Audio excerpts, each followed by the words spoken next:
voy a hacer clases de una manera en que quiero que quede claro toda la parte de las bases de ciencias básicas, esas preguntas de que uno siempre se hace el porqué de las cosas, ¿no? Ahora estoy leyendo lo que es el ROS de histología y lo que les recomendé, que es el libro de fisiología de Constanzo, ¿no? De una doctora que es muy bueno, como les digo, es más resumido. Mi recomendación, ¿no? Si van a comenzar a leer fisiología ese, y cuando ya tengan una buena base fisiológica, ya son médicos y todo esto, ya el Guyton es mucho más sencillo, pues, ¿no?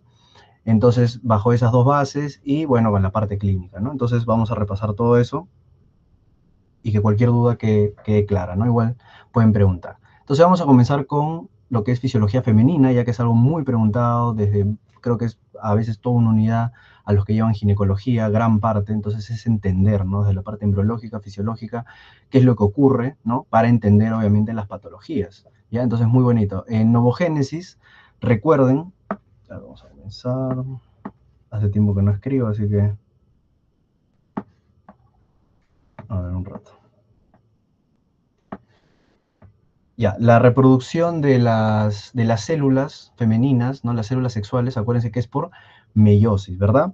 Entonces acá ustedes están viendo que dice mitosis. Entonces, ¿se ha equivocado la imagen? No. Siempre las células germinales primordiales, ¿ya? Las células germinales primordiales, en este caso las ovogonias en la mujer, ¿listo? Siempre se reproducen por mitosis, ¿no? ¿Cuál es la diferencia entre la mitosis y una meiosis? A ver, alguien que quiera hablar en el chat. La principal diferencia entre una mitosis y una meiosis. O si tiene más diferencias, mejor, ¿no? Ya muy bien, la variabilidad genética, por ejemplo, lo encontramos obviamente en la meiosis, ¿ya? Es específicamente en la etapa del paquiteno, ¿no? Entonces, obviamente, bueno, eso es una parte, ¿no? Que eso es lo del que da las características, ¿no? Y si tu papá es alto, tu mamá es baja, ¿no? Y ve tu estatura. Pero más allá, algo que siempre les preguntan, obviamente, es que en la meiosis hay una división de células haploides, ¿no? O sea, mientras que en las mitosis es como que tenemos una célula, ¿no? Digamos una célula así rojita, en la mitosis se van a generar dos células igual rojitas. Entonces estamos hablando de una célula diploide que se crea por dos células igual diploides, ¿no? Cuando vemos N hablamos de 23, que recuerden que son los pares de cromosomas, ¿verdad? Entonces mitosis es una división igual, ¿no? Como que se divide la célula y genera dos copias iguales. En cambio la meiosis, ya, esto es la mitosis, en cambio la meiosis es una división, ¿listo?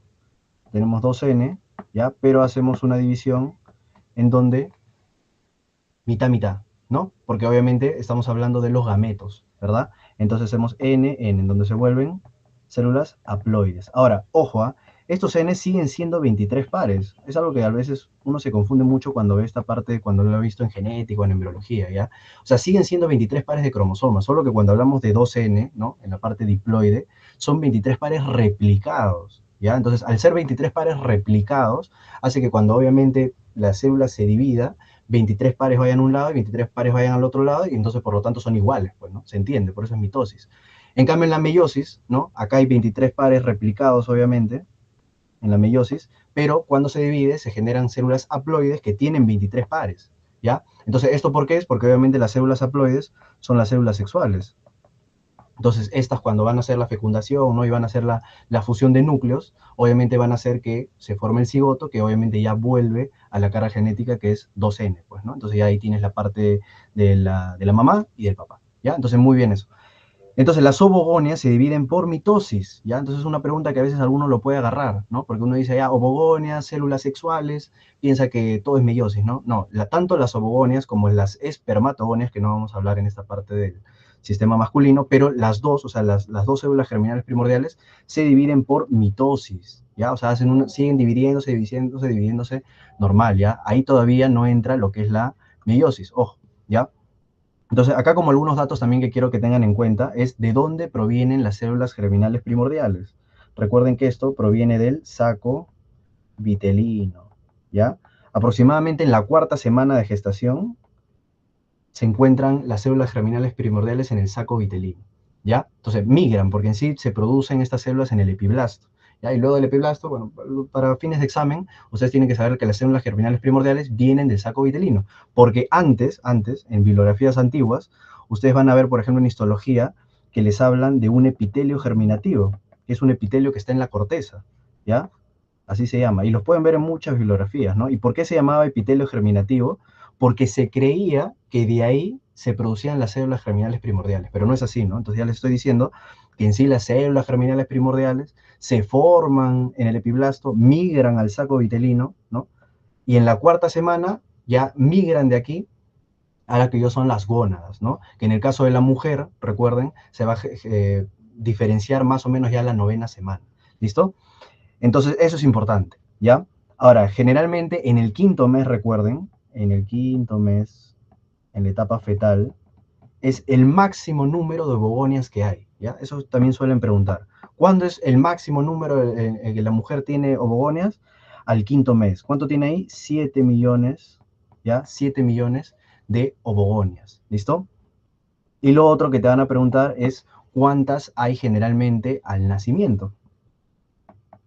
¿Cuántas creen? Porque en todo este tema de cuando vamos a hablar de folículos, ovogonias, etcétera, se atrecian, ¿no? Se van eliminando. ¿Cuántas? La pregunta es cuántas llegan al nacimiento, ¿no? En sí, al séptimo mes, mira, para que lo recuerden también un poquito más fácil, al séptimo mes ya se han atreciado algunos, ¿no? En el séptimo mes hay 5 millones. Entonces, ¿qué dicen? Al nacimiento, en el nacimiento, ya queda menos del 20%. O sea, más o menos he leído, por ejemplo, de los distintos libros del Guyton, por ejemplo, del Ross, pero casi todos tienen esto que en general son 1 millón, ¿no? O sea, estamos hablando de más o menos 600.000, 800.000, ¿ya? No, 400.000 es los que van a llegar, o 40.000 más que todo, es los que van a llegar a la pubertad, ¿ya? Entonces, al momento del nacimiento vamos a ponerle para que lo tengan como puntos exactos, pero en sí les voy a decir que es más o menos de 600.000 a 800.000 lo que dicen la mayoría de bibliografías, ¿ya? Pero 1 millón para que recuerden que reducen hasta el 20% de lo que tenían en el séptimo mes, ¿no? O sea, porque en el séptimo mes tenían 5 millones, entonces el nacimiento ya tienen 1 millón, ¿no? Y esto obviamente sigue reduciéndose, como les digo, hasta que la mujer llega a la pubertad, ¿no? Porque en la pubertad ya más o menos ahí ya queda con 40.000 folículos, ¿no? Y obviamente de estos 40.000 siguen reduciéndose, ¿no? Por eso que al final los únicos que maduran, que eso también es la otra pregunta, ¿cuántas veces aproximadamente en una mujer se genera la ovulación? O sea, ¿cuántos folículos llegan a madurar o son los folículos maduros? ¿Cuánto me dicen? ¿Se acuerdan de 40.000? Entonces los folículos maduros al final son 400 también, ¿ya? 400. Entonces, aproximadamente, ¿eso qué te quiere decir? Que vas a tener 400 ciclos menstruales, ¿no? Una mujer más o menos tiene 400 ciclos menstruales, obviamente hasta llegar a la menstruación, que obviamente ahí ya hay escasez de folículos, ¿ya? Entonces, bueno, continuando, entonces estas ovogonias se dividen por mitosis, se van dividiendo, dividiendo, dividiendo, y obviamente hasta que forman el ovocito primario, ¿ya? El ovocito primario. Entonces, este ovocito primario es el que va a entrar a la meiosis 1, ¿ya? Entonces, la meiosis 1, ¿qué me va a dar? Un ovocito secundario, ¿ya? Y el primer cuerpo polar, ¿ya? ¿Qué es el cuerpo polar? Obviamente, acuérdense que, por ejemplo, a diferencia del varón, ¿no? ¿Cuándo se ocurre la primera meiosis en el varón? A ver, eso también lo deben saber. Ya tienen que, como les digo, la parte de gametogénesis, todo eso, lo tienen que tener bien dominado, ya que ahora en los exámenes preguntan mucho ciencias básicas y obviamente creo que es un tema de ciencias básicas que sí es muy preguntado. A ver, en los espermatozoides, ¿cuándo se genera la meiosis 1? O sea, de espermatogonia a espermatocito primario, de espermatocito primario a espermatocito secundario, de espermatocito secundario a espermátide. ¿Cómo es? A ver, ¿quién recuerda? ¿Alguien en el chat? Sería A la ver, ¿quién pubertad. recuerda? ¿Sí, Brigitte? Me parece que es en la pubertad. No, claro, o sea, eso sí, ¿no? La meiosis comienza en la pubertad, pero digo, la meiosis 1 en el varón queda, o sea, ¿de qué célula? Por ejemplo, acá estamos viendo que la meiosis 1 es transformar un ovocito primario en un ovocito secundario y un primer cuerpo polar. Entonces, en el caso del varón, ¿cuándo ocurre la división?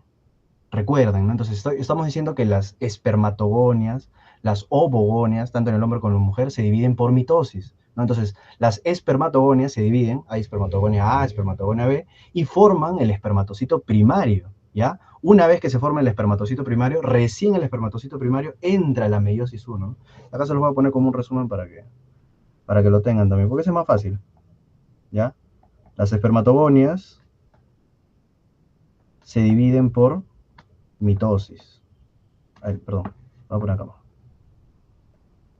Ya, se dividen por mitosis, ¿no? Igual que las ovogonias. Y estos forman, ¿ya?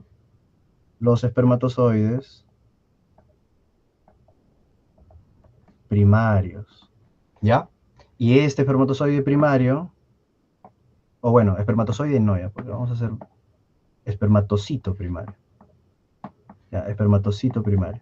Ya, este espermatocito primario, aquí entra la primera meiosis, y eso forma el espermatocito secundario, ¿ya? Entonces acá estamos entrando en la meiosis 1, ¿no? Entonces, por qué hablo? Porque la diferencia, ¿no? Con la meiosis 1 de la mujer es que el citoplasma se divide de manera desigual, ¿no? Por eso este cuerpo polar en sí es una pequeña parte de citoplasma de esa división que ha habido del ovocito primario. Entonces, casi prácticamente el ovocito secundario se queda con todo el citoplasma. Por eso esos cuerpos polares degeneran, a diferencia del varón, ¿no? Que en la primera meiosis sí se dividen dos células con la misma cantidad de citoplasma, ¿ya? Y el espermatocito secundario se divide, ¿no? Por meiosis 2 en espermátides, ¿no? Espermátides. Entonces, cuando ya genera esto, ya genera cuatro células haploides, ¿ya? Cuatro células haploides. Entonces, eso es muy importante, chicos, ¿no? Porque la mayoría de enfermedades cromosómicas, y cuando hablamos de trisomías, es por una no disyunción meiótica. ¿Qué quiere decir eso? Que lo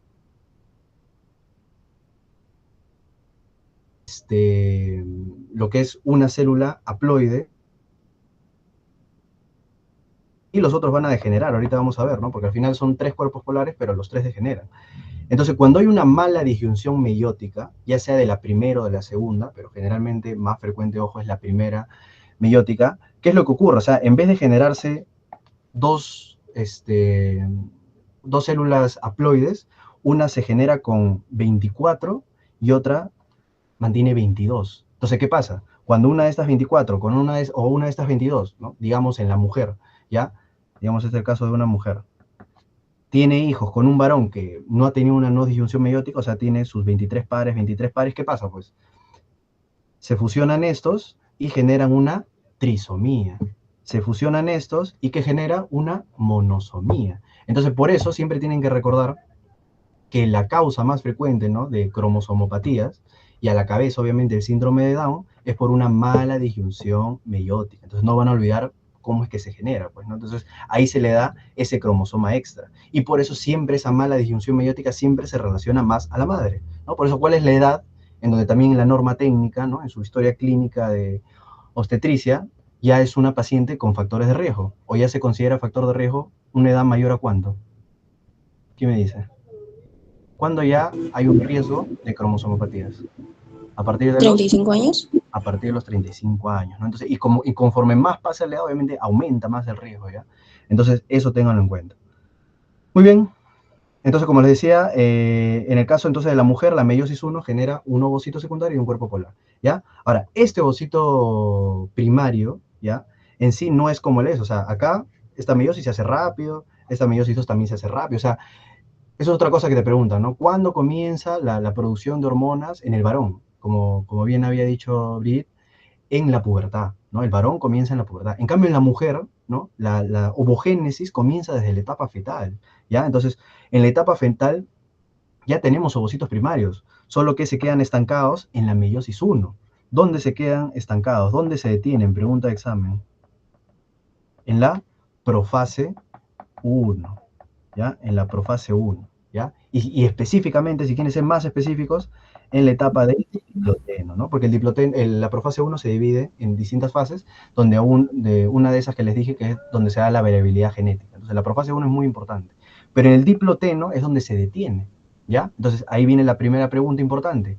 ¿En qué momento vuelve nuevamente, o sea, se reanuda o termina la meiosis 1? Primera pregunta importante que deben saber sí o sí.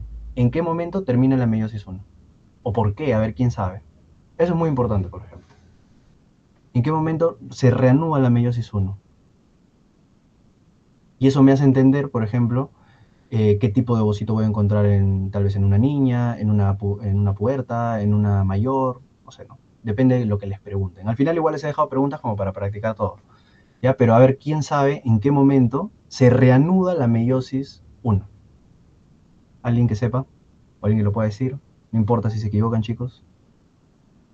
Ya, eso puede ser una respuesta, ¿no? O sea, porque ahí, como les digo, vamos a dejar claro, claro, para que ustedes tengan en cuenta en qué momento exacto ocurre.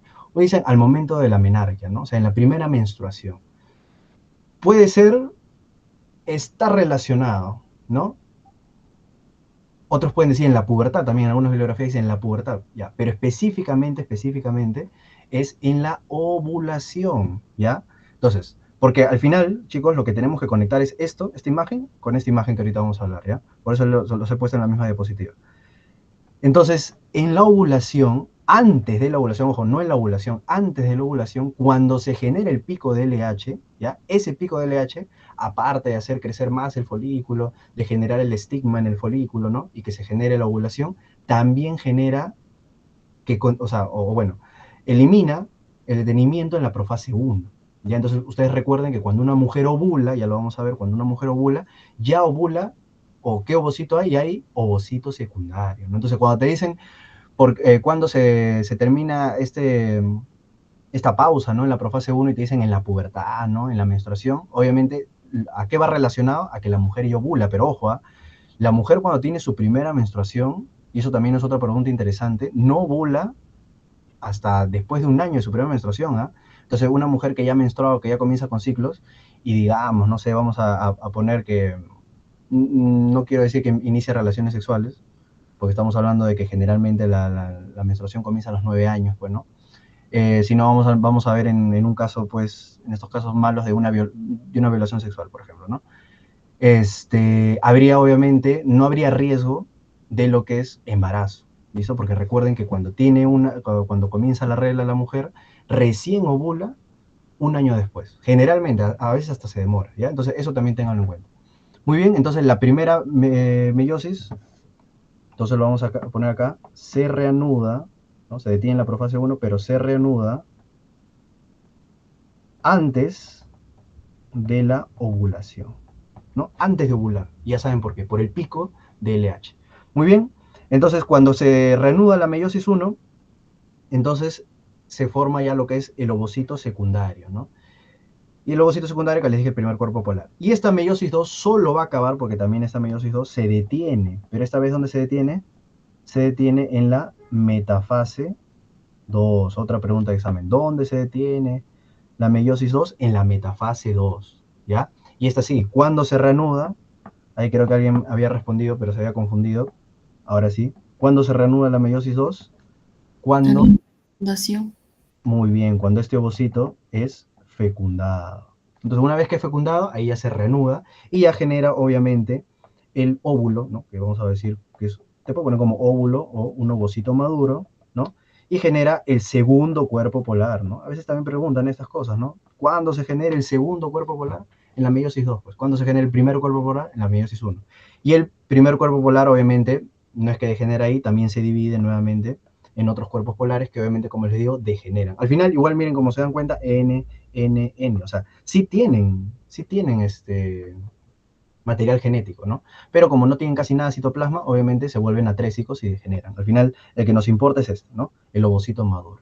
Entonces, muy bien, queda claro, ¿no? Queda muy claro cómo es lo que se genera la ovogénesis, ¿ya?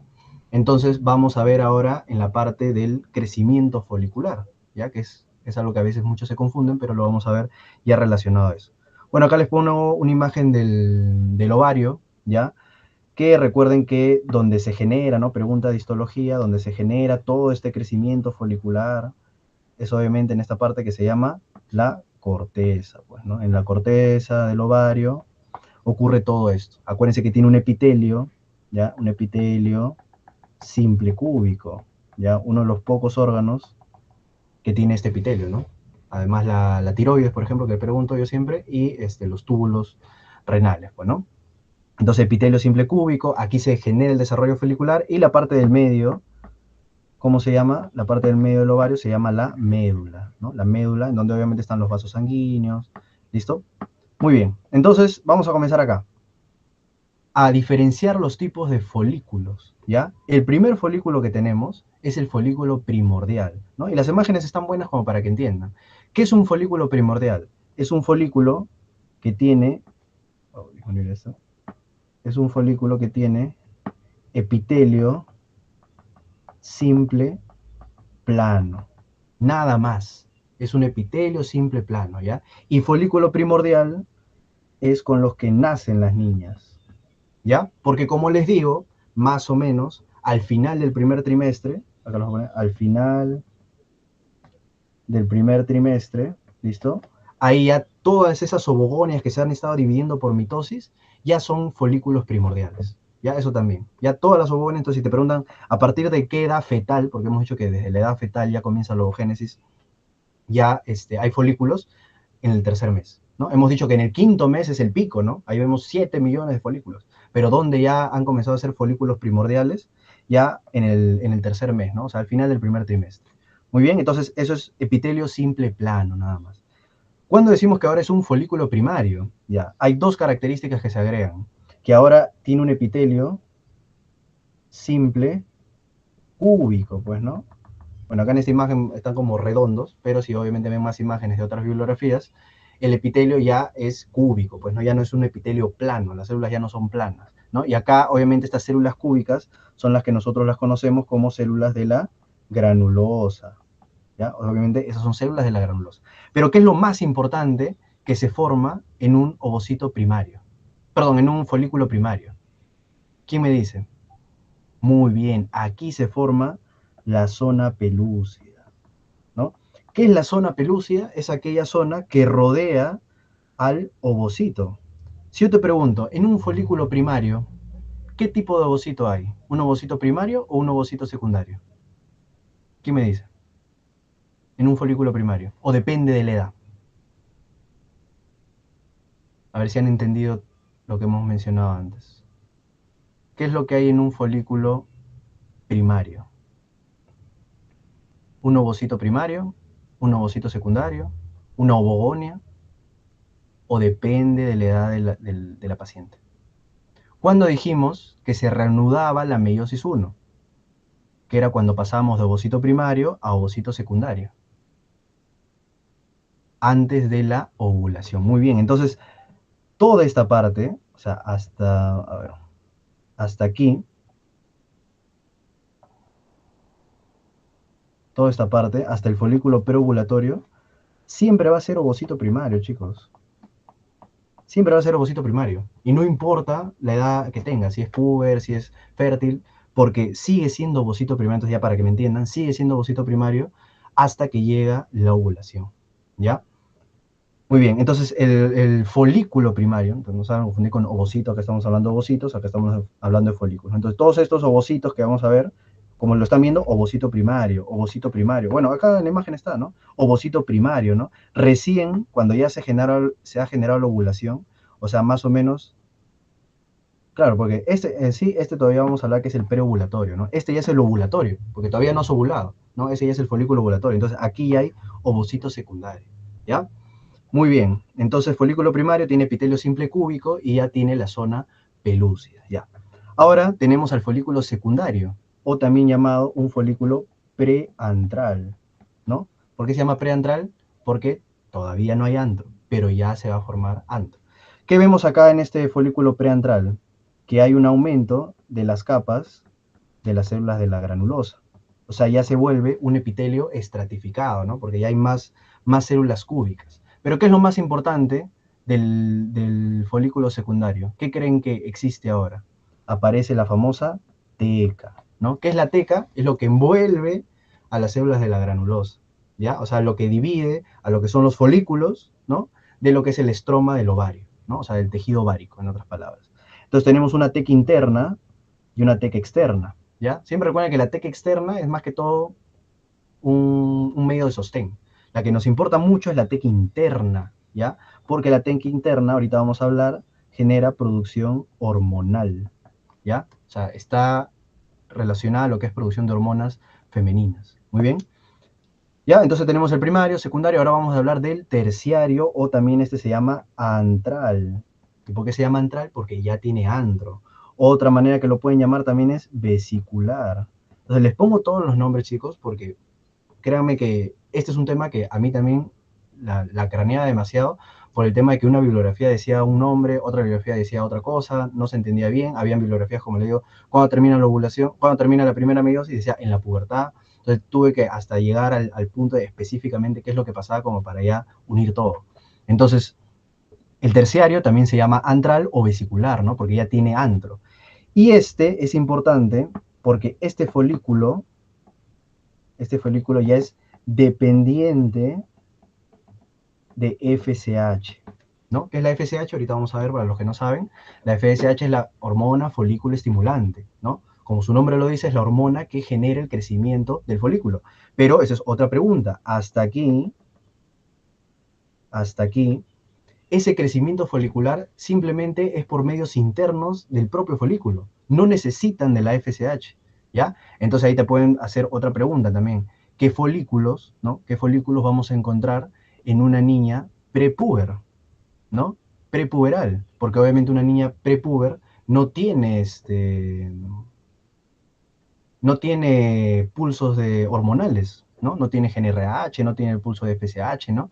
Entonces, generalmente en una prepúber podemos encontrar hasta, o sea, con esta imagen ya lo que estoy explicando, podemos encontrar hasta folículos secundarios, ¿no? Hasta folículos secundarios o folículos, como estamos viendo, preantrales, ¿ya?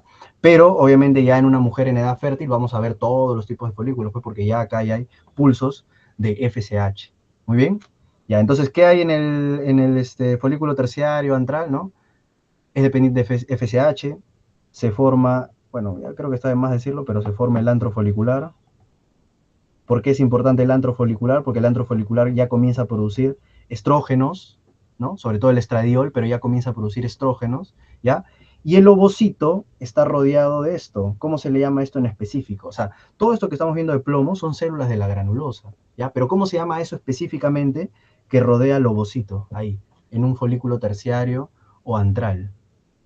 ¿Alguien sabe cómo se llama a esas células de la granulosa? ¿Alguien?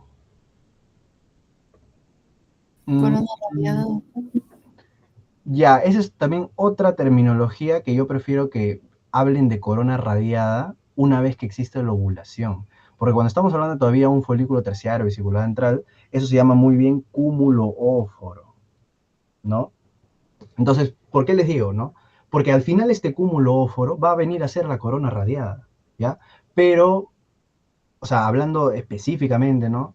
De cómo se llama ahí, ese se llama cúmulo óforo, o sea, todavía no podemos decirle corona radiada, ¿ya? Pero sí va a venir a ser la corona radiada, ¿ya? Luego entonces tenemos ahora al folículo preovulatorio. Este es el famoso folículo de Graf, ¿no? O folículo terciario, pues, ¿no? El folículo de Graf, el folículo terciario, que obviamente este ya es un ovocito súper maduro, y acá, al menos acá ya sí en muchas bibliografías he visto que acá ya no se llama cúmulo óforo, sino acá ya lo podemos decir, le podemos decir corona radiada, pues, ¿no? Que al final entonces ya saben esas dos capas que envuelve al ovocito, que sigue siendo un ovocito primario, ojo ahí, sigue siendo un ovocito primario, que es la zona pelúcida, y la corona radiada, que es lo que tiene que pasar el espermatozoide, pues, ¿no? ¿Cómo se le llama a esa reacción cuando entra el espermatozoide y ya no pueden entrar más espermatozoides?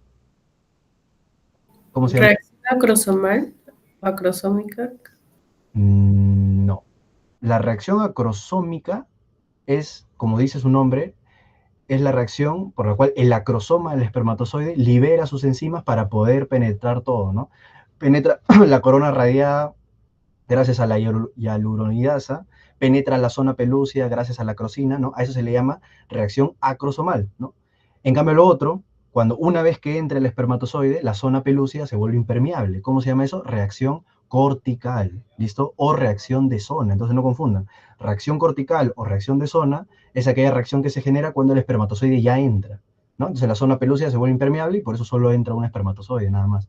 En cambio, la reacción acrosomal es la reacción que donde el acrosoma, ¿no? Para que no te olvides, el acrosoma libera sus enzimas para penetrar la corona radiada y la zona pelúcida, ¿no? Entonces, hablando de enfermedades, ¿no? Para hablar un poquito de enfermedades, cuando esa reacción de zona, ¿no? No funciona y se meten más espermatozoides, a eso se le llama como polispermia, ¿no? Ya depende si es dispermia, trispermia, ¿no? O sea, cuántos espermatozoides se meten.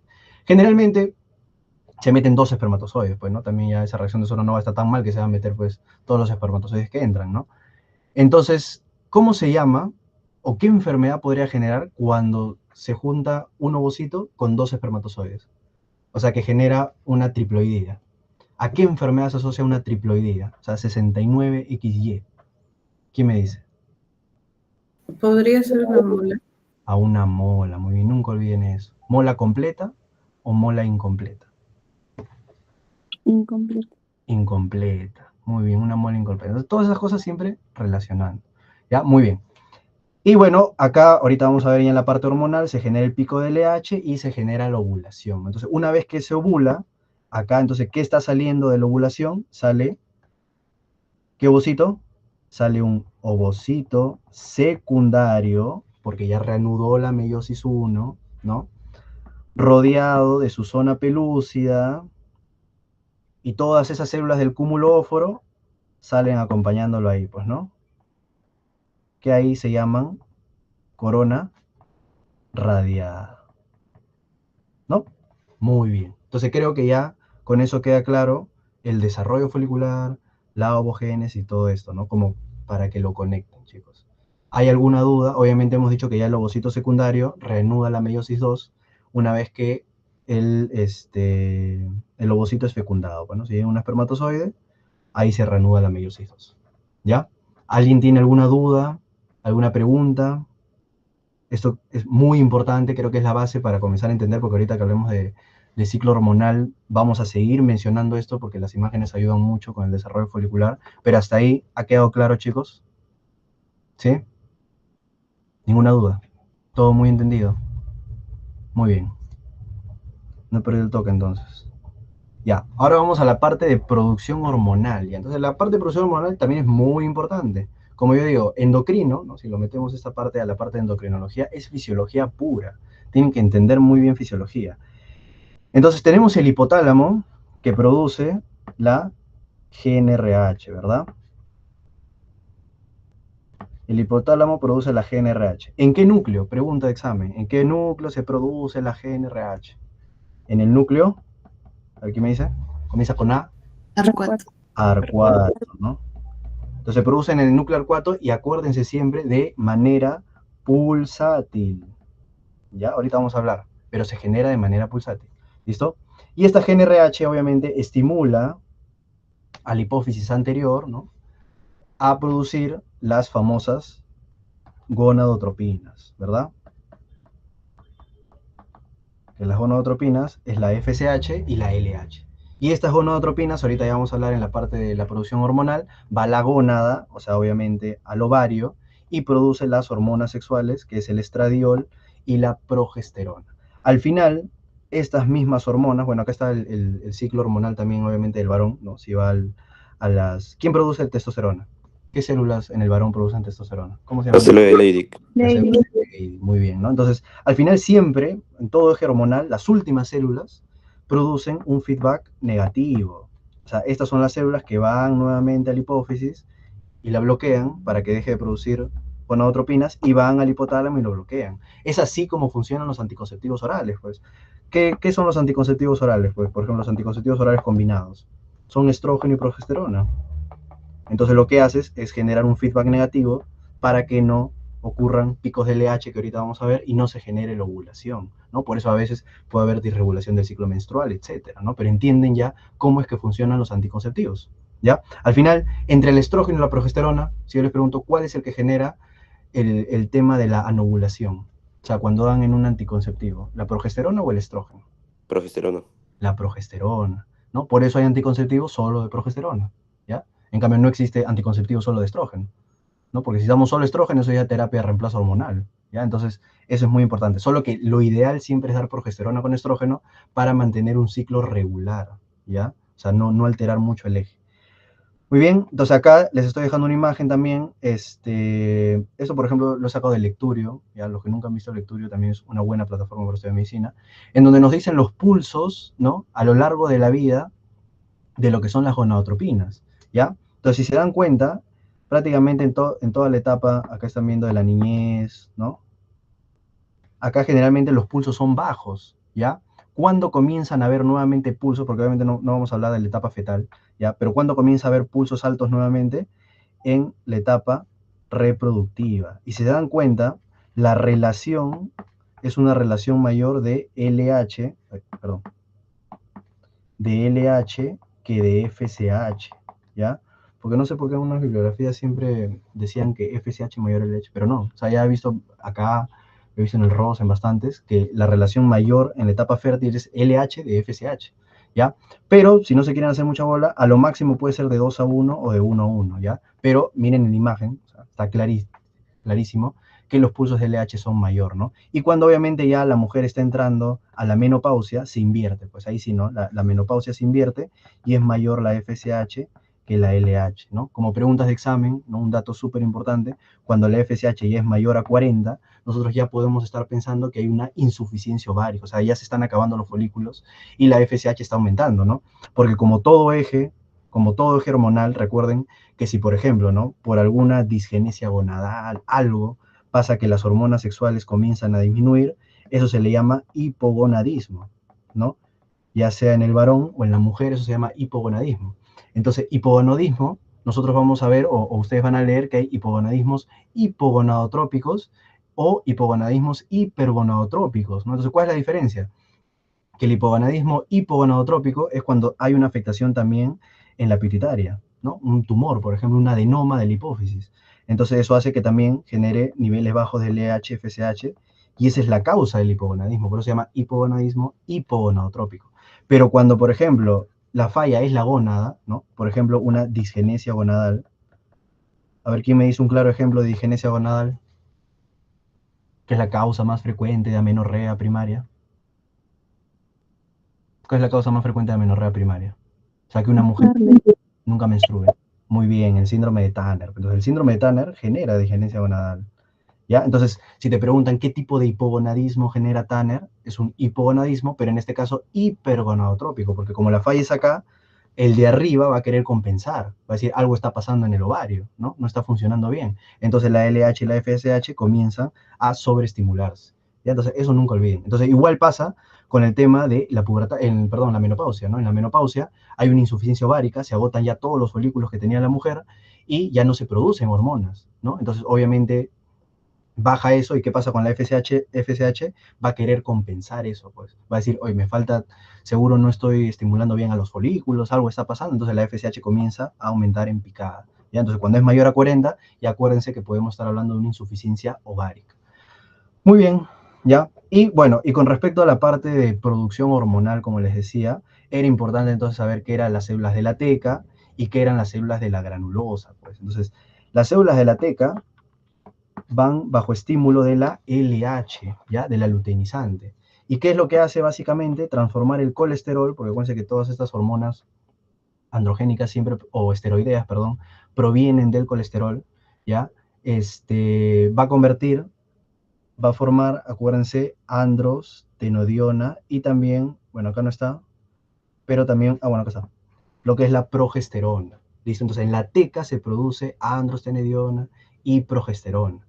Estas dos hormonas van luego a las células de la granulosa, ya, las células de la granulosa, y por estímulo de la FSH convierten estas hormonas en estradiol, ¿no? En estrona y en estradiol. Ahora acá, obviamente cuando hablamos de hormonas esteroideas en sí están todas estas hormonas, ¿no? Las hormonas esteroideas son todas las hormonas que se producen en la corteza suprarrenal, ¿no? O sea, el cortisol, la aldosterona y los andrógenos, ¿verdad?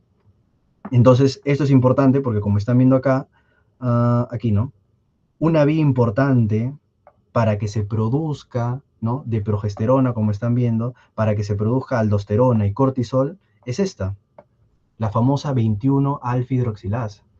Y cuando hay una deficiencia de 21-alfa-hidroxilasa, ¿cuál es esa enfermedad, chicos? Muy bien, una hiperplasia suprarrenal congénita, ¿ya? Y es una de las enfermedades que nosotros valoramos como tamizaje neonatal. Entonces, cuando te pregunten, ¿qué ocurre en la hiperplasia suprarrenal congénita? Hay un déficit de 21-alfa-hidroxilasa. ¿Pero qué dosamos nosotros? No dosamos la 21-alfa-hidroxilasa, dosamos esto. Dosamos la 17-hidroxiprogesterona, porque esto es lo que se va a acumular.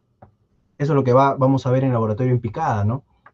Porque obviamente como las vías no se han ido por acá, ¿no? No se han ido a la vía del aldosterona y el cortisol, se comienza a acumular un montón de 17-hidroxiprogesterona. Y eso hace que se comiencen a producir bastantes andrógenos. Eso es por eso que genera un hiperandrogenismo, ¿no? Y en las mujeres genera un fenotipo masculino, dependiendo, ¿no? Si ese hiperplasia suprarrenal congénita se da antes de la pubertad, puede llegar a generar un fenotipo masculino, ¿no? Que es siempre, ya habrán leído, los que, bueno, están en pediatría, que son niños que parece que tienen, o sea, sus labios mayores parecen testículos y el clítoris parece un pene, pues, ¿no? Y en el caso, raro, porque la hiperplasia suprarrenal congénita es más que todo congénita, ¿no? Su nombre lo dice, pero en el caso de que haya una hiperplasia suprarrenal adquirida, ¿no? Luego de la pubertad, en las mujeres lo que podría hacer es un agrandamiento del clítoris, más no llegaría a generar, pues, un fenotipo masculino, ¿ya? Entonces, miren todo lo bonito con respecto a eso, ¿ya? Muy importante, ¿ya? Muy bien. Entonces, y acá también siempre les explico, ¿no? Importante entonces saber que las células de la teca lo que producen son andrógenos, ¿no? Andrógenos. Por eso, cuando hay hipertecosis, ¿no? Como en qué enfermedad, en el síndrome de ovario poliquístico, que hay hipertecosis, obviamente eso genera en la mujer como una clínica de hiperandrogenismo. Y esa clínica de hiperandrogenismo, ¿qué es? Que tenga vello corporal, que tenga hirsutismo, que tenga acné, ¿no? Todo lo que tienen las mujeres con síndrome de ovario poliquístico, ¿no? Entonces, como les digo, o sea, estas clases que vamos a ver, vamos a hablar de fisiología, embriología, ¿no? Pero siempre conectando con la parte clínica para que ustedes sepan que es importante saberlo, ¿ya? Muy bien. ¿Hasta ahí alguna duda, chicos? ¿Todo está quedando claro? Y me olvidaba, obviamente hablar en estos ejes, porque después no lo voy a mencionar. Entonces, hay que saber también quiénes estimulan y quiénes bloquean o pueden estar relacionados al eje gonadotrópico, ¿no? Por ejemplo, ¿quién bloquea a la GnRH? A ver, ¿quién sabe alguna hormona, algo que bloquea a la GnRH? ¿Quién me La dice? dopamina. La dopamina.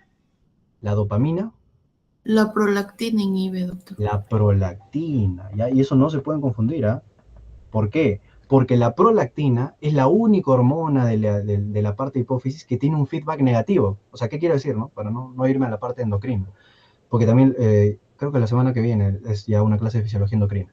¿Ya? Pero todas las hormonas de la hipófisis tienen un feedback positivo.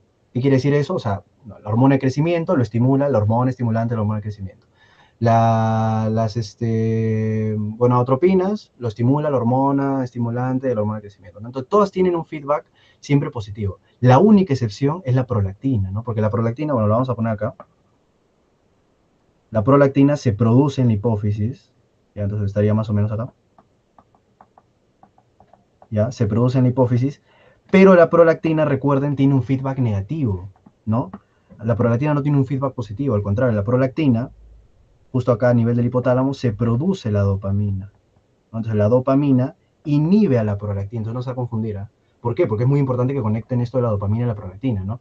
Entonces lo importante es que sepan que la prolactina inhibe a la GnRH. Y otra cosa también para que nunca se confunda, nunca inhibe una hormona del mismo nivel, ¿no? O sea, porque a veces uno dice, pucha, ¿la prolactina qué inhibía? ¿A la GnRH o a las gonadotropinas, no? Entonces, nunca una hormona va a inhibir el mismo nivel. O sea, una hormona hipofisiaria no va a inhibir a otra hormona hipofisiaria, ¿ya? O sea, si va a inhibir o inhibe a una hormona del hipotálamo o inhibe a una hormona de la parte de las gónadas, pues, ¿no? Entonces, eso es importante. Por eso que la lactancia materna, ¿no? La lactancia materna es un método anticonceptivo natural, pues. Las mujeres que dan de lactar producen excesivamente prolactina, entonces bloquean ese eje bloqueando la GnRH y no necesitan un método anticonceptivo, ¿no? Si por ahí les preguntan qué método anticonceptivo les deberían dar, ¿qué le darían? Porque en verdad, suficiente con la lactancia, pero si por ahí dicen no, la madre, o bueno, La puérpera quiere su método anticonceptivo. ¿Cuál sería de elección en puérperas? ¿Qué me dice? Progestágeno.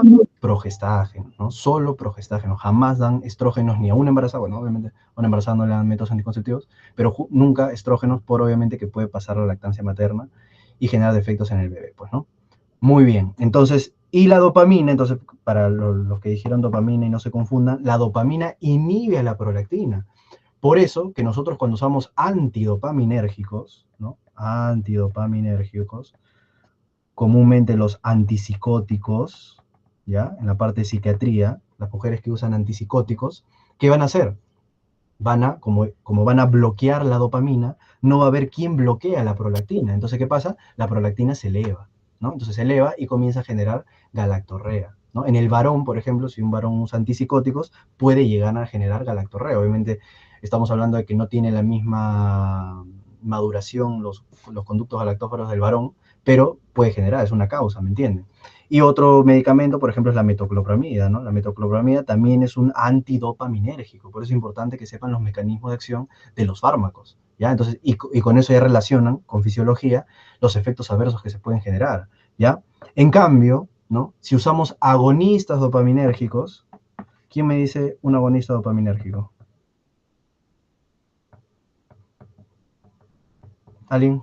Agonistas dopaminérgicos, muy bien. Bromocriptina, y hay uno más. Muy bien, cabergolina, ¿no? Entonces, ¿qué es la bromocriptina? ¿Qué es la cabergolina? Son agonistas dopaminérgicos que, ¿dónde los usamos? Para tratar la hiperprolactinemia, pues. Porque sabemos que al darles eso, vamos a agonizar los receptores dopas, los vamos a estimular y vamos a bloquear a la prolactina, ¿no? Entonces, creo que esta parte fisiológica ya queda claro, ¿no? Muy, muy claro. ¿Y quién más puede bloquear? Pero ahora acá, ¿quién puede bloquear a la FSH y a la LH? ¿Quién sabe? ¿Por qué siempre pedimos en una mujer que tiene amenorrea secundaria, por ejemplo, siempre los exámenes iniciales, nunca olviden, es beta-HCG para descartar que esté embarazada, prolactina, ya saben por qué, y también ¿qué más pedimos? ¿Quién me dice? ¿Cuáles son los 3 exámenes que pedimos a una mujer?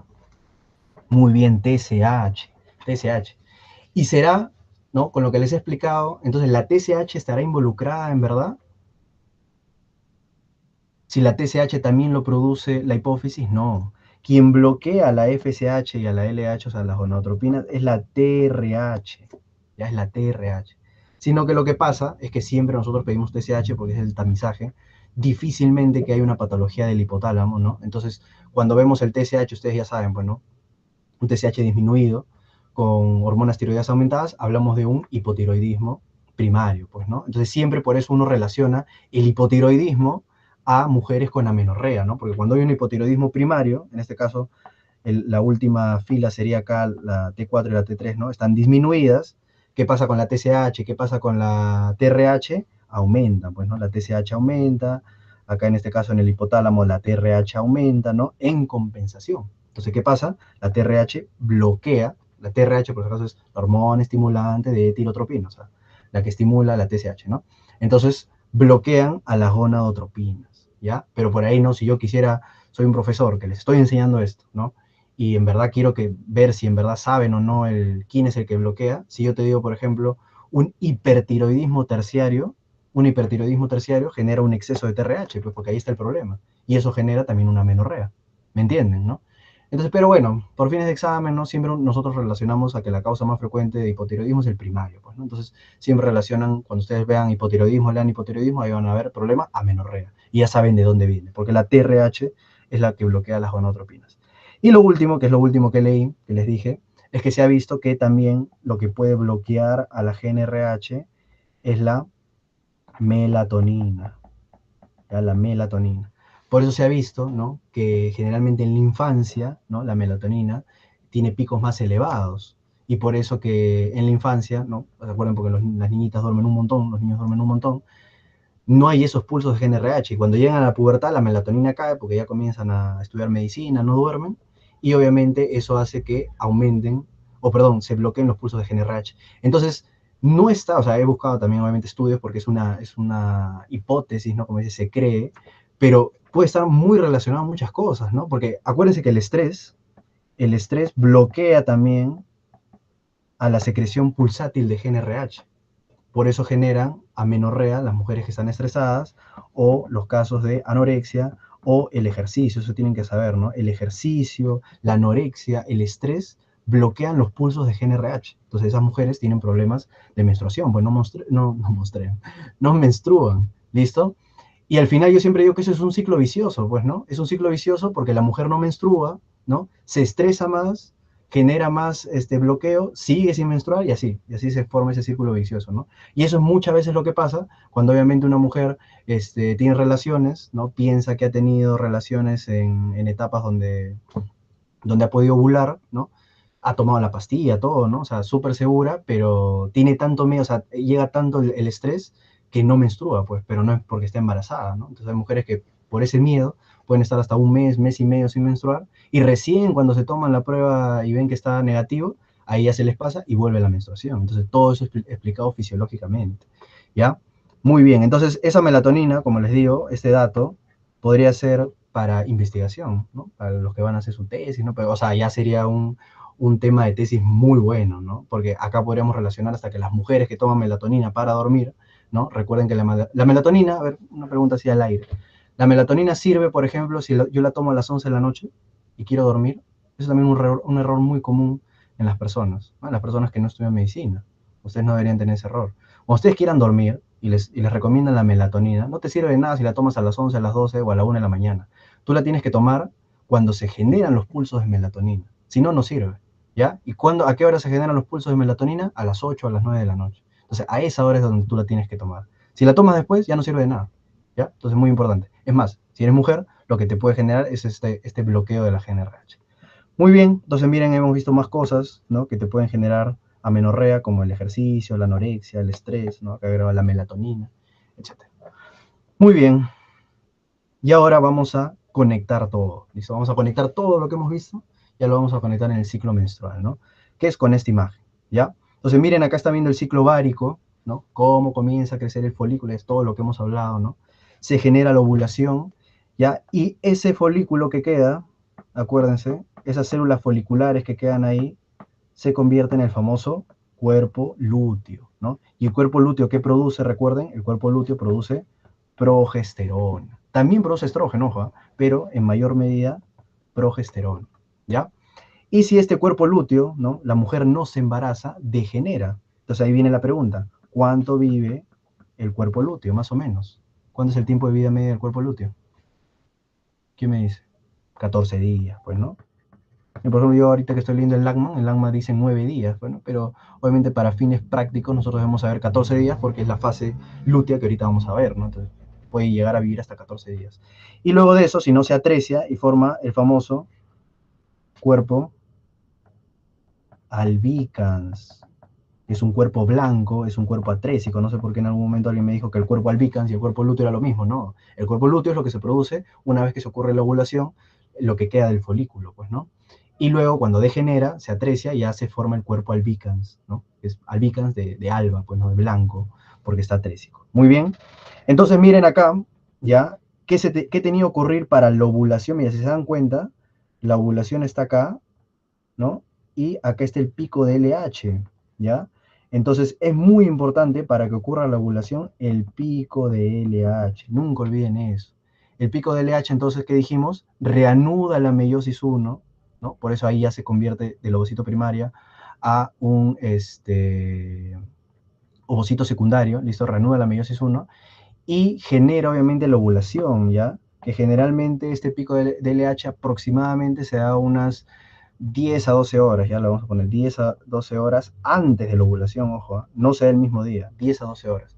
Pero para que se dé este pico de LH también es importante, hay otro pico, y ustedes lo van a ver acá, el pico de estrógeno, ¿ya? ¿Y por qué hay tanto estrógeno en esta fase, no? Bueno, ya lo vamos a dividir, ¿no? En esta imagen, entonces ustedes están viendo que tenemos una fase menstrual, ¿no? Que son los primeros 5 días, o del día 0 al día 5, ¿ya? ¿Hasta cuántos días puede durar una menstruación?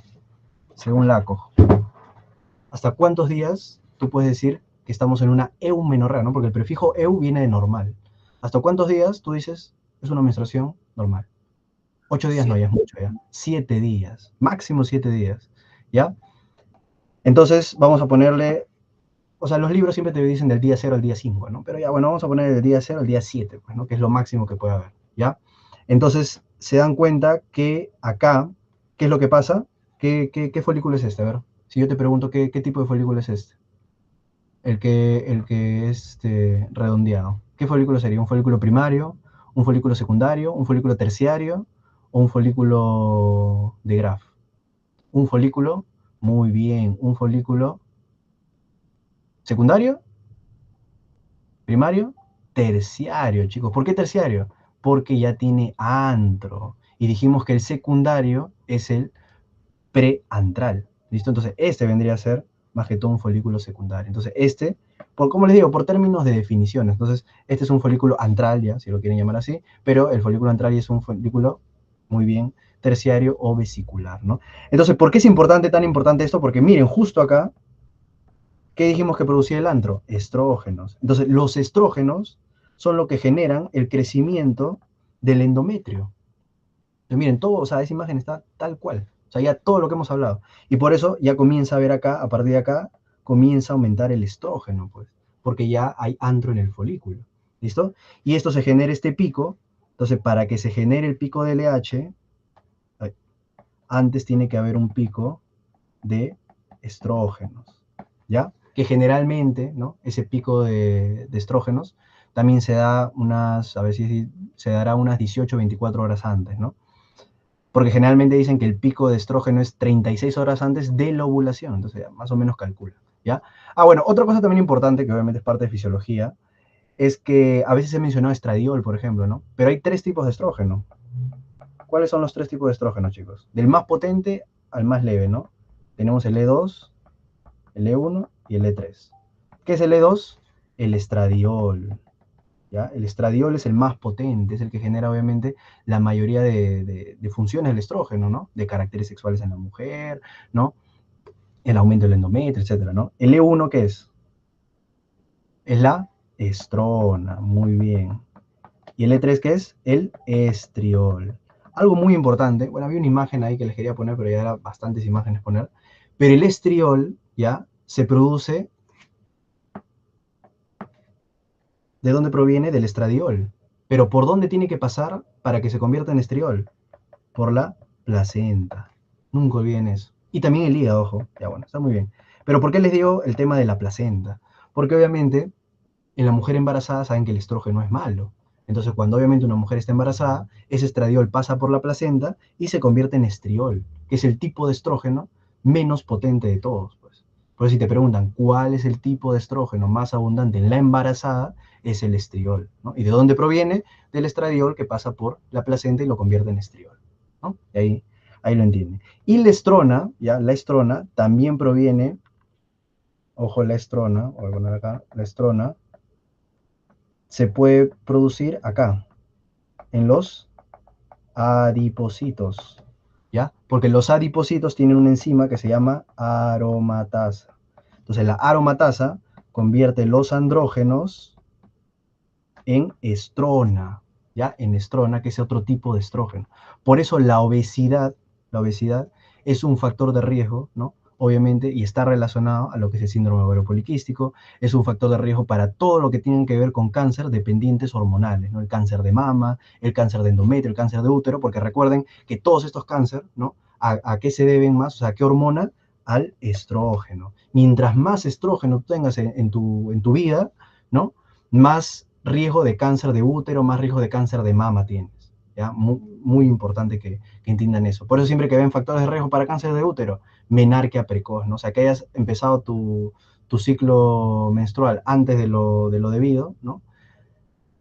Vas a tener más exposición a estrógenos, ¿no? Otro, la nuliparidad, ¿no? Porque en la mujer embarazada, ¿qué es lo que más tiene? Progesterona, pues. Entonces, al menos son 9 meses en donde a la mujer le da una pausa a esos ciclos de estrógenos. Entonces, mientras una mujer tenga más embarazo, sea multípara, en sí eso es un factor protector para cáncer de mama, para cáncer de útero.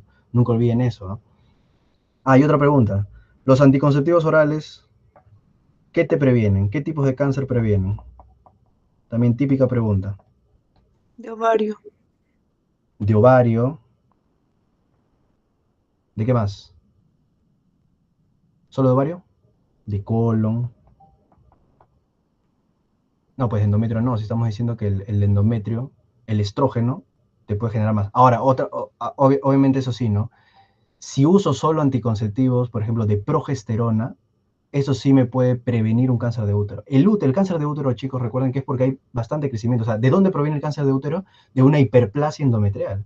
¿Y de dónde proviene una hiperplasia endometrial? Por una exposición alta a estrógenos. Entonces, obviamente una mujer que usa anticonceptivos orales por bastante tiempo, pero con estrógenos, obviamente también va a desarrollar cáncer de útero. Entonces, esa pregunta véanla bien, ¿no? O sea, la progesterona detiene ese crecimiento. Entonces, específicamente qué anticonceptivos podrían prevenir un cáncer endometrial o una hiperplasia endometrial es los anticonceptivos de progesterona. Es más, las pacientes que tienen muy bien HUA, que sangran bastante, les dan como anticonceptivo de elección, ¿no? Si quieren un anticonceptivo elegir y les digan que es una mujer que presenta sangrados y que quiere un anticonceptivo, de elección son anticonceptivos solo de progesterona. Porque si tú le das estrógeno, va a sangrar más, porque el estrógeno, ya hemos dicho, genera aumento del endometrio, ¿ya? Y es más, las mujeres con hiperplasia endometrial que no tienen atipia, porque toda hiperplasia endometrial, acuérdense, se biopsia, ¿no? Para ver si hay atipia o no y ver si puede desarrollar un cáncer. Si no tiene riesgo de cáncer, ¿cuál es el tratamiento? Progesterona. Le dan medroxiprogesterona para detener ese crecimiento. Pero si obviamente hay atipia, ¿no? Riesgo de cáncer, y ahí pues ahí sí se vuelan el útero, pues no se hace una histerectomía. Muy bien, ya, entonces quedó claro hasta ahí. Entonces toda esta fase, ¿cómo se llama? Fase proliferativa, pues. Porque el endometrio prolifera, va creciendo.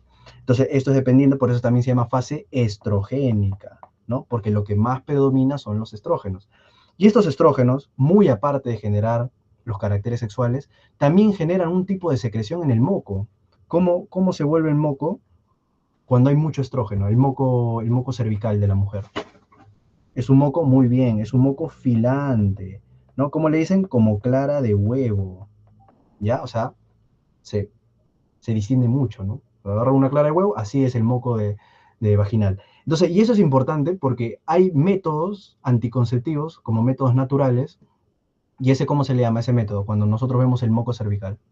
Método comienza con B. ¿Alguien sabe? Método de Billings. Muy bien, ¿no? Entonces nunca van a olvidar. El método de Billings, para que lo sepan, el método de Billings, ya entienden por qué, pues. O sea, ya lo relacionan el por qué. El método de Billings, cuando el moco está filante, ¿no? Es que te está diciendo que hay riesgo de embarazo. En cambio, cuando el moco es espeso, ¿no? Como una goma, ¿no? Como un nujo que está ahí pegado al moco, ahí no hay riesgo de embarazo, ¿no? ¿Y eso por qué ocurre? Porque en la fase progestágena, ¿no? O en la fase lútea, también llamada fase secretora, ¿no? Acá lo que más hay, que dijimos, es ahora picos de progesterona, porque eso lo está produciendo el cuerpo lúteo. Y acá el moco se vuelve espeso, pues. ¿Ya? El moco se vuelve espeso. Muy bien. Entonces, ¿y por qué se vuelve el moco espeso también para que sepan un poco? Porque obviamente ahí el útero dice, esta mujer ya se embarazó, pues, ¿no? O sea, ya se embarazó porque obviamente acá ya la mujer ya había ovulado, pues, ¿no? Antes. Entonces, cuando ya hay los picos, porque también han preguntado una vez, ¿no? ¿Cuándo se genera el pico de progesterona? Obviamente a la mitad de la fase lútea. Entonces, más o menos, el pico, o sea, acá es en el día 21, pues. Entonces, estamos hablando de que el día 0 al día 7 es la menstruación. Del día 7 al día 14 es la fase proliferativa. Y del día 14 al día 28, que es lo que generalmente dura un ciclo menstrual, ¿no? Es la fase secretoria o fase lútea. Y esta fase es constante. ¿Listo? Esa fase es constante. Puede variar 14 más menos 2 días, pero nada más. Entonces, como son 14 más menos 2 días, estamos hablando de 2 semanas, por eso siempre, o sea, de ahí viene cuando nosotros evaluamos una edad gestacional, la fecha de última regla, pues. Cuando nosotros evaluamos, ¿para qué pedimos la fecha de última regla? Siempre es con 2 semanas de diferencia, ¿no? Porque evaluamos la fecha de última regla, o sea, posiblemente esta fecha de última regla que tenemos acá, y le restamos 2 semanas porque posiblemente pensamos que ahí ovuló, ¿me entienden? Pero se resta, no se suma, porque alguno dice, pero doctor, de acá a acá, también son 14 días, o también le puedo sumar 14 días. No, porque la fase folicular o proliferativa es variable. Esta es la fase que hace que una mujer tenga oligomenorrea, ¿no?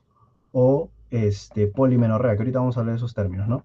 O sea, que tenga ciclos muy largos, ¿no? Hay mujeres que no menstruan como 2 meses y es normal, ¿no? O mujeres que menstruan pues cada 15 días, cada 20 días. Entonces, pero eso depende de la fase folicular o, bueno, fase proliferativa, como les dije, ¿no? En cambio, la otra fase es constante, por eso se le resta a la fecha de última regla. Muy bien. ¿Qué más? ¿Qué más? ¿Qué más? Ah, ya, bueno, entonces, por eso importa, ¿no? Porque en la fase secretora, la progesterona genera el moco espeso. Entonces, si la mujer ya tiene el moco espeso, posiblemente ya ovuló, pues. Porque para que se dé ese moco espeso es porque ya hay picos de progesterona. O sea, ya estamos más o menos en el día 21. ¿Y cuánto vive un óvulo? Una vez que se genera la ovulación. ¿Cuánto vive un óvulo? ¿3 días? ¿Una semana? ¿12 horas? ¿24 horas? Pregunta de examen, chicos. ¿Cuánto vive un óvulo? ¿Alguien sabe? 24. 24 horas, un día nada más, ¿ya? Entonces, es muy importante que sepan eso, ¿ya? Entonces, cuando tienen el moco espeso, ustedes dicen, ay, estoy acá, ya pasó bastante tiempo, entonces normal. En cambio, cuando tienes el moco filante, es porque no sabes, o sea, estás en un momento en que no sabes en qué día estás de acá, porque el moco filante lo que te dice es que sigues en la fase proliferativa, ¿listo? Entonces, eso es importante. Ah, perdón, bueno, ya, ¿cuánto vive el ovocito 2? Que es lo que vuela, igual 24 horas, ¿no? Entonces, se entiende, ¿no? Y así es como nosotros evaluamos lo que es el famoso método de Billings. Entonces, creo que ya ahí queda claro todo. Llega, obviamente, la etapa menstrual, se degenera el cuerpo lúteo y acá hay, obviamente, una caída de progesterona y de estrógenos, ¿no? Que eso es lo que genera nuevamente la menstruación, que nuevamente acá comienza el día 0 y así sucesivamente. Ahora, hay una fase acá, ¿no? Antes de la menstruación, que recuerden, es la fase isquémica, ¿ya? En la fase isquémica, antes de la menstruación, ocurre un aumento de prostaglandinas, ¿ya? Prostaglandinas, que es la fase isquémica, o sea, cuando ya comienza o sea, por la isquemia obviamente es lo que se genera el endometrio, hay un aumento de prostaglandinas, y eso es lo que se le llama el famoso síndrome premenstrual, pues, síndrome premenstrual, antes de la menstruación. Entonces, ¿qué damos nosotros acá? AINES, pues, ¿no? Su naproxeno, su ibuprofeno. ¿Por qué? Porque los AINES bloquean la vía de la ciclooxigenasa y bloqueamos al final, ¿qué? Las prostaglandinas, ¿no? Los cólicos menstruales generalmente son por aumento de prostaglandinas. O sea, los cólicos, ¿por qué son? Por contracciones uterinas. Entonces, las prostaglandinas estimulan la contracción uterina, bueno, y eso también lo tienen que saber por el tema en la parte de obstetricia, ¿no? De que, o sea, cómo es que las infecciones de tracto urinario o las infecciones generalmente en una embarazada pueden generar un embarazo pretérmino, porque obviamente la infección, la inflamación genera aumento de prostaglandinas y las prostaglandinas estimulan la contracción uterina, pues, ¿no? Bueno, entonces por eso siempre a las mujeres si te dicen que hay una dismenorrea, ahorita vamos a hablar los términos, damos AINES, pues, ¿no? Muy bien, entonces un ciclo regular, ya, ahora para ya resumir todo acá, un ciclo regular, ¿cuánto dura? ¿Cuántos días dura? Me habían dicho. 28 más menos 7 días. Un ciclo. Ah, muy bien. 28 más menos 7 días, siempre recuerdan. ¿Se acuerdan del 28 de que lo ven en todas las bibliografías? Pero más menos 7 días, ¿ya? Porque si este ciclo dura menos de 21 días, ¿no? O sea, porque estamos hablando más menos 7 sería de 21 a 35 días, menos de 21 días, a eso se le llama polimenorrea, ¿no? Polimenorrea, o sea que tiene bastantes menstruaciones sucesivas. Pero si este ciclo, o sea, tiene ciclos variados más de 35 días, a eso sí se le llama oligomenorrea. Oligomenorrea, ¿ya? Todo lo normal, acuérdense, todo lo normal se llama eumenorrea, ¿ya? Ahora, si pasa más de 7 días, ¿cómo se le llama eso? Menorragia, muy bien, menorragia, ¿ya? ¿Cuánto es la cantidad que tiene que pierde una mujer en la menstruación? De 5 a 80 mililitros, ¿no? Si pierde menos de 5 mililitros, ¿cómo se le llama eso? Hipo, ¿no? Hipomenorrea. Si pierde más de 80 mililitros, ¿cómo se le llama eso? Hipermenorrea.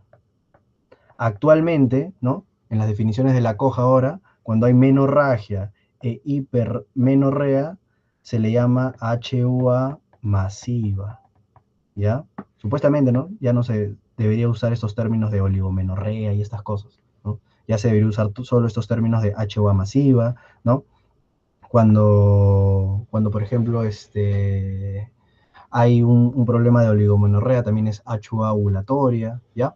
Bueno, pero casi en fines de examen siempre tienes que saber polimenorrea, oligomenorrea, hipomenorrea, hipermenorrea, menorragia, ¿no? ¿Qué más me falta? Menorrea, pues, ¿no? Bueno, la otra, metrorragia. ¿Qué es metrorragia? A esa hora se le llama HUA intermenstrual, pues, ¿no?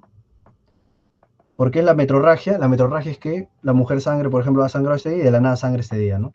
Y luego normal, o sea, pero son sangrados pequeños, pues, ¿no? Eso es una hemorragia intermenstrual, ¿ya? Metrorragia generalmente en mujeres de edad fértil, sospechamos siempre miomas, pues, ¿no?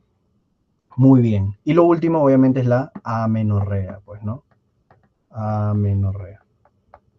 Que obviamente la amenorrea puede ser primaria, o sea, que nunca ha menstruado, o la secundaria, que ya menstruó, ¿no? Pero de la nada deja de menstruar, ¿no?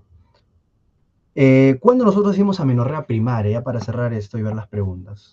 O sea, ¿hasta qué edad yo espero que una mujer menstrue? Hasta los 13 años o 15 años. ¿Qué quiere decir eso? Muy bien, 13 años, yo digo que esa amenorrea primaria si esa niña tiene 13 años y tampoco tiene caracteres sexuales. O sea, no le ha crecido la mama, no tiene vello púbico, nada. Porque acuérdense que la pubertad, ¿ya? Para poner todos estos datos extras, la pubertad en las niñas, ¿cuándo inicia? 8. A los 8 años. Entonces, la pubertad es de entre los 8 años a los 13 años. Antes de los 8 años nosotros hablamos de pubertad precoz, ¿no? O si hay caracteres sexuales como vello púbico, se llama adrenarquia precoz. Eso me vino en mi examen de residentado, ¿ya? Y cuando ya pasa más de 13 años y no hay ningún carácter sexual, hablamos de una pubertad tardía. Pero cuando hablamos de la menstruación, ¿no? La menstruación, recuerden, es la última manifestación de la pubertad. Entonces, la menstruación, ojo, lo normal es que se dé de los 9, ¿ya? De los 9 a los 14 años, ¿ya? Bueno, o hasta los 15 años, ¿no? De los 9 a los 15 años. Antes de los 9 años, nosotros decimos que es una menarquia precoz, ¿ya? Como para términos que no se confundan, porque pubertad sí hablamos hasta los 8 años, pero la menarquia siempre se va a demorar más, pues es lo último en aparecer, como les digo. Entonces, una niña que menstrua a los 8 años, ¿no? Ya decimos menarquia precoz, ¿no? No vas a pensar que, no, ahí inicia la pubertad, no. Generalmente la menstruación debería venir recién a los 9 años, ¿ya? Entonces, muy bien. Entonces, cuando una niña a los 13 años no tiene caracteres sexuales, no ha menstruado, ahí sí decimos que es amenorrea primaria.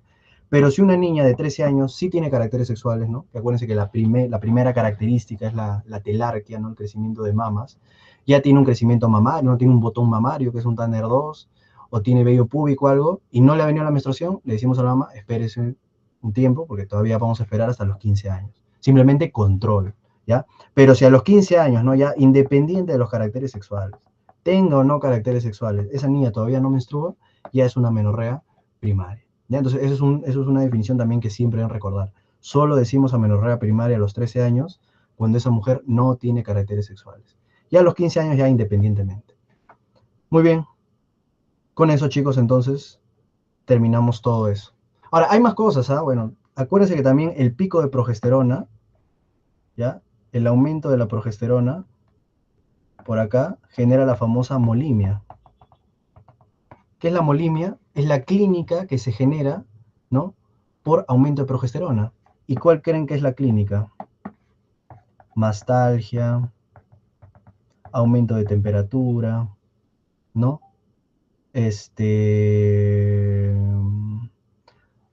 ¿Cómo le pongo? Bueno, cambios de conducta, ¿no?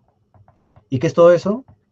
Cuando una mujer dice, sé que estoy ovulando, pues, ¿no? Entonces, eso, la mastalgia, el aumento de la temperatura, los cambios de conducta, se den a un pico de progesterona. Entonces, una mujer en sí sabe cuando está ovulando, ojo.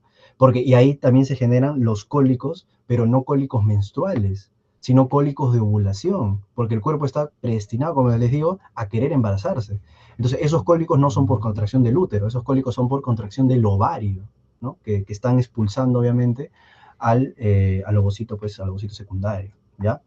Entonces, también recuerden eso, ¿no? Que esos picos de progesterona generan mastalgia, aumento de temperatura, ¿no? Entonces, si una mujer algunos días está con mayor temperatura, que eso obviamente puede aumentar también el deseo sexual, ¿no? Por eso también es muy común que las mujeres que están ovulando, ¿no? Si ven los memes y todas estas cosas, que tienen más ganas de tener relaciones sexuales, posiblemente es porque esté ovulando, ¿ya? Entonces, todas esas cosas con fisiología. Muy bien, claro, es muy bien, Shirley. A eso se le llama, no signo, creo que más que todo se le llama Mittelsmerzer, que bueno, viene del alemán, que es obviamente la clínica de la ovulación, ¿no? Eso lo he visto, esa palabra la he visto en el Langman, en el libro de embrión. Muy bien, chicos. Entonces, ¿se entendió todo? ¿Alguna duda? ¿Quedó claro? Bueno, espero que sí, chicos. Igual, ya saben que si quieren la clase grabada, ahorita aprovechen, súbanlo, etiquétenme y obviamente les paso la clase grabada y ahí cualquier cosita que no hayan anotado, pues lo anotan, ¿no? O repiten algo que no se haya entendido, ¿ya? Bueno, hay que terminar con las preguntas, entonces, para repasar, para estar seguro que han entendido, ¿no? La primera pregunta dice, durante la autopsia fetal de un embrión de 6 semanas, se observan ovogonias activamente proliferando. ¿Qué tipo de división celular están realizando?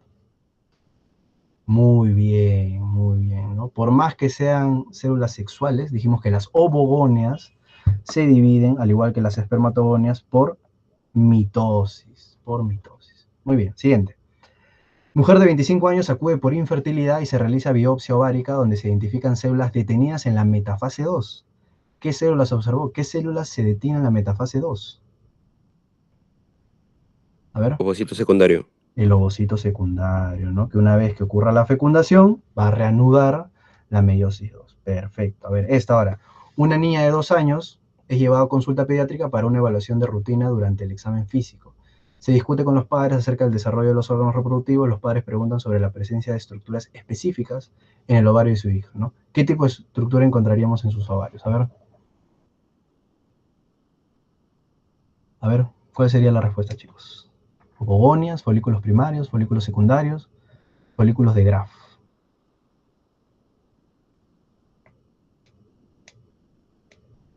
¿Alguien que se quiera arriesgar? Folículos primarios, habré dicho, ovogonias. Ya, primera cosa, ¿no? Las ovogonias, ¿no?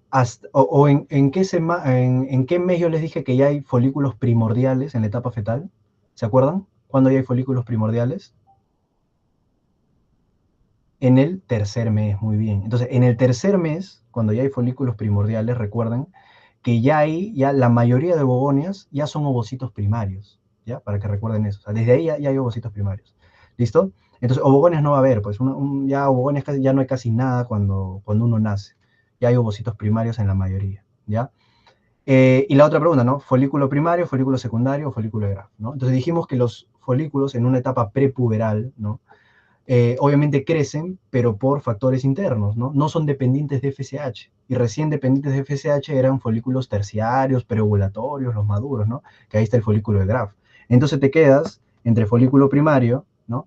Y folículos secundarios. Entonces siempre va a haber más abundante. O sea, si yo les hubiera puesto folículo primordial, eso es lo más abundante, ¿no? Entonces lo que le sigue al folículo primordial son los folículos primarios. Y entonces lo que más vamos a encontrar en una prepuber es folículos primarios. Pero si por ahí me preguntaran, o otra alternativa hubiera sido folículos primordiales, eso es lo que más hay. Ojo, los folículos primordiales siempre van a ser lo que más hay, porque esos son la base, pues, ¿no? Y de ahí ya comienzan algunos a crecer, se degeneran, y pocos llegan a la madurez, pues, ¿no?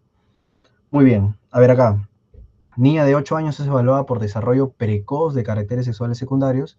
En el estudio de ovarios se observan folículos primordiales en su mayoría. ¿Cuál es la principal característica histológica de estas estructuras? De los folículos primordiales. ¿Cuál sería? Es un ovocito, muy bien, un ovocito rodeado de células, de una sola capa de células planas, ¿no? ¿Qué tipo de ovocito? ¿Primario? ¿Secundario? ¿Ovogonia? ¿Qué tipo de ovocito sería? Primario. Primario. ¿no? Primario. Muy bien. Mujer de 40 años con menstruaciones irregulares se sospecha de fallo ovárico prematuro. ¿Qué evento no ocurre si los folículos se atresian antes de llegar a la fase antral? A ver, ¿qué no ocurrirá si no llegamos a la fase antral? En otras palabras, ¿qué se produce en el antro? ¿Cuál sería? La Ojo, acá, ustedes me dicen, por ejemplo, producción de estrógenos por las células de la granulosa, ¿no? formación del cúmulo óforo, doctor. Formación del cúmulo óforo, ¿ya? ¿Por qué ha marcado, o por qué pensarían, o sea, quiero pensar, la producción de estrógeno en las células de la granulosa? Dijimos, ¿no? La teca produce, ¿qué dijimos? Andrógenos, ¿no? Y esos andrógenos, incluido la progesterona, luego en las células de la granulosa producen estrógenos. Entonces, las células de la granulosa son esas células planas, esas células cúbicas que vemos en un folículo primario. Entonces ya se produce estrógenos ahí. Aparte, cuando se produce el antro, se siguen produciendo más estrógenos todavía, ¿ya? Por eso ahí la curva de estrógeno aumenta más, ¿ya? Pero entonces tengan en cuenta eso, o sea, sí se producen estrógenos. ¿Hay proliferación de la teca? Sí, porque la teca, acuérdense que se produce en el folículo preantral, en el folículo secundario. Y la zona pelúcida se producía ¿en dónde? En el folículo primario. Entonces todo eso va a seguir habiendo. En cambio el cúmulo óforo no, ¿no? Porque el cúmulo óforo dijimos justo que ya se desarrollaba en el folículo terciario o folículo antral, pues, ¿no? Que ya era esa, lo que rodeaba al ovocito primario, pues, ¿no? Entonces hay que repasar eso, chicos. Yo sé que a la primera no va a estar claro, ¿no? Pero eso es repasar, repasar, repasar hasta que ya lo domine. Se administra un agonista de GnRH en forma continua a una paciente con endometriosis. ¿Cuál será el efecto a largo plazo? A ver, ¿quién me dice? ¿Qué pasa si nosotros damos agonistas de GnRH? Ya, muy bien. Entonces acá, algo para recalcar. Nosotros dijimos que la GnRH, ¿de qué manera se secretaba? De manera pulsátil.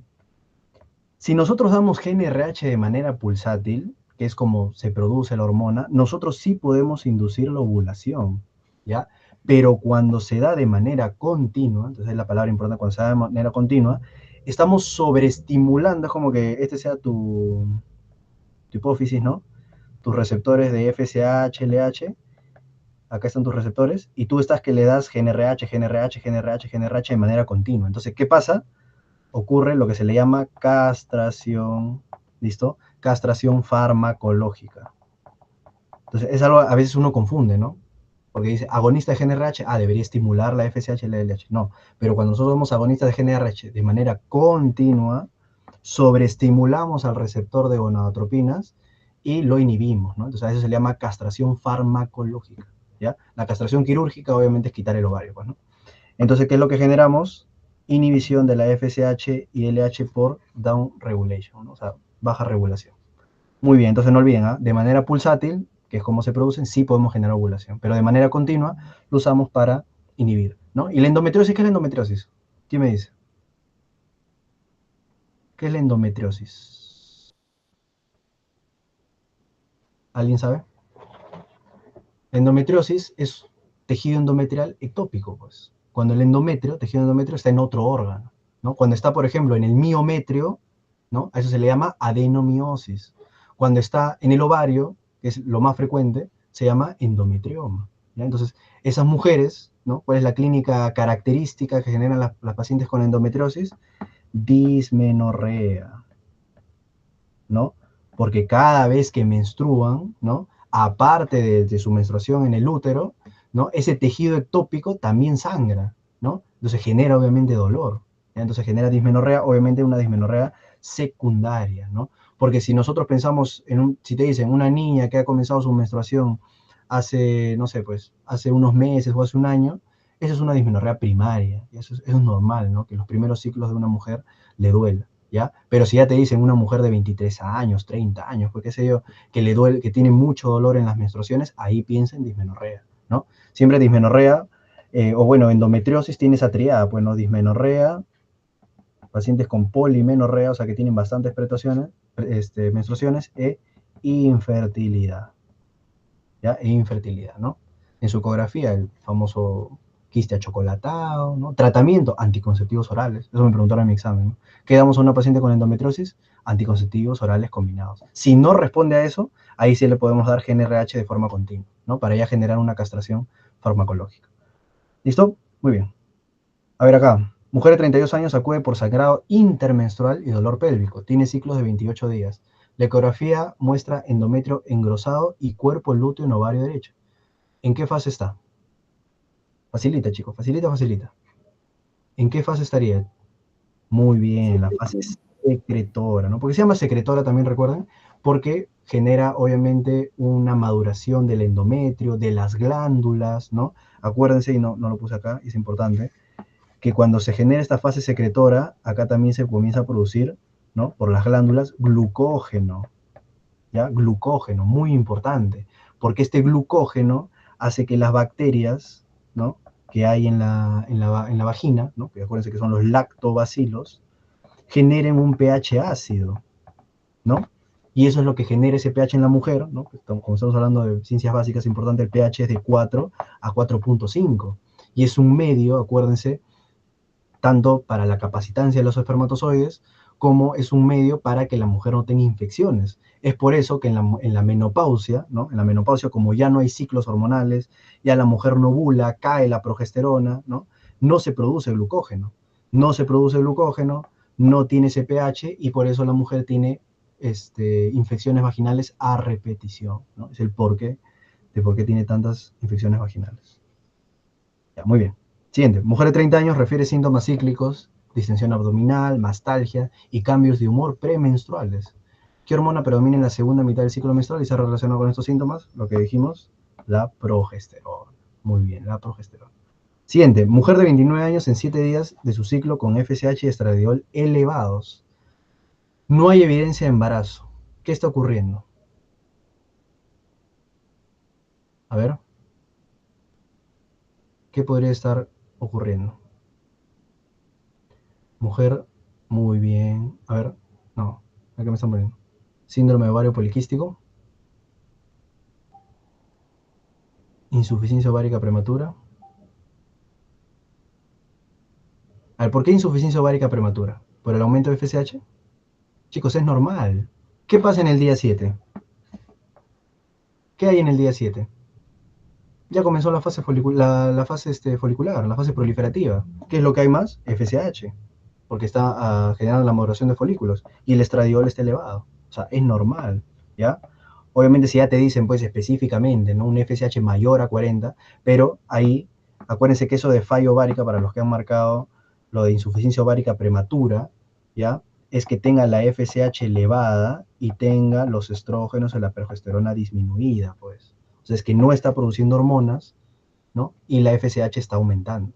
Ya ahí recién, ¿no? Más de 40 es insuficiencia ovárica prematura. ¿Y por qué prematura? Ya, eso también otro dato. La mujer llega a la menopausia, lo normal, de los 45 a los 55 años. Nunca olviden eso. Porque cuando pasa los 55 años se llama menopausia tardía. Cuando es antes de los 45 años se llama menopausia temprana. Pero cuando es antes de los 40 años, a eso se le llama menopausia precoz o insuficiencia ovárica prematura o precoz, ¿ya? Cuando es antes de los 40 años. Muy bien. Bueno, y ahí también les he dado el dato cuando ocurre la menopausia, pues, ¿no? Ya, siguiente. A ver, mujer de 22 años consulta por amenorrea secundaria, o sea, ya ha menstruado, tiene ciclos regulares. Ay, no me permite ver la otra parte. Pero vaya, bueno, pero dejó de menstruar hace 5 meses.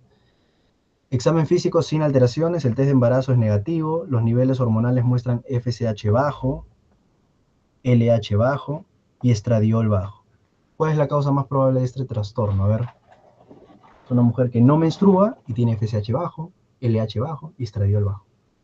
Muy bien, pues si tiene las gonadotropinas disminuidas y las hormonas sexuales, bueno, el estradiol bajo, obviamente esto es un hipogonadismo hipogonadotrópico, ¿no? Que podría ser por una disfunción hipofisiaria o hipotalámica, ¿no? Que ya es más raro, ¿no? Pero los demás no, porque la insuficiencia ovárica prematura, ya hemos dicho, tiene FSH más de 40, ¿no? Difusión hipofisiaria por prolactinoma podría ser, ¿no? Porque mucho que la prolactina bloquea la GnRH, ¿no? Pero acá te dice todos los niveles hormonales, o sea, no te hablan de prolactina, así que no vamos a pensar en eso. Y el ovario poliquístico, recuerden que hay una relación mayor de LH-FSH, ¿no? Por eso se genera la hipertecosis que había mencionado, ¿no? Que hace que produzca más andrógenos por la teca, pues, ¿no? Muy bien. A ver, paciente con ciclos de 40 días y signos de hiperandrogenismo, se observa gran número de folículos pequeños de ovario en ecografía y estradiol ligeramente elevado. ¿Qué alteración hormonal explica mejor sus ciclos anovulatorios? A ver, ¿qué sería ahí? Exceso, a ver, ¿qué me están poniendo? Ya, muy bien. Un exceso de LH, pues, ¿no? Exceso de LH. ¿Por qué? Obviamente por el tema de, bueno, o sea, acá,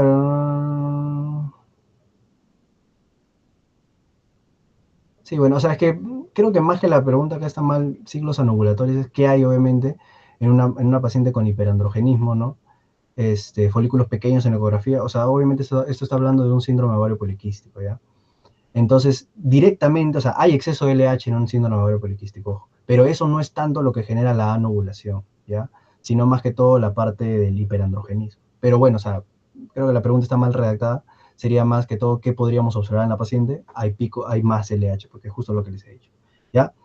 Y otra cosa, acá, bueno, se lo voy a mencionar acá porque obviamente ya me entendieron toda la parte de arriba, que cuando vemos una paciente con amenorrea secundaria, ya amenorrea secundaria, hay un algoritmo, pues, ¿no? Pero, ¿qué pasa si te dicen que a una mujer con amenorrea se le da progesterona y la mujer ovula? O no, perdón, la mujer ovula. La mujer menstrua. ¿Cuál es la causa de la amenorrea? Muy bien, es un problema anovulatorio. Es algo que a veces se confunden con insuficiencia ovárica y problema de anovulación. Entonces, si yo le estoy dando progesterona y la mujer menstrua, ¿qué me quiere decir eso? O sea, ya relacionando la fisiología, que yo le estoy dando algo que le falta. Entonces, a esa mujer le falta progesterona. ¿Y por qué le está faltando progesterona? Porque no está ovulando. Porque para que se genere progesterona, se tenía que ovular para que se genere el cuerpo lúteo y este cuerpo lúteo produzca progesterona. ¿Entienden? ¿No? Entonces, cuando nosotros damos progesterona y la mujer ovula, es porque le falta. Entonces, acá, cuando esto sale positivo, o bueno, ya cuando la mujer menstrua, decimos que es un problema de anovulación. Ya, nunca olviden eso. En cambio, en este caso, miren, ¿por qué lo menciono? Miren, dice, mujer de 27 años acude por amenorrea de 6 meses, sin antecedentes de importancia, dosaje de FSH, LH, prolactina, TSH normal, o sea, todo lo que se pide al inicio normal, hipófisis normal, esta fue mi pregunta recientada, ¿no? Se le indica anticonceptivos orales combinados, o sea, se le da estrógeno y progesterona, ¿no? Y a pesar de ello, no menstrua. ¿Qué significa eso?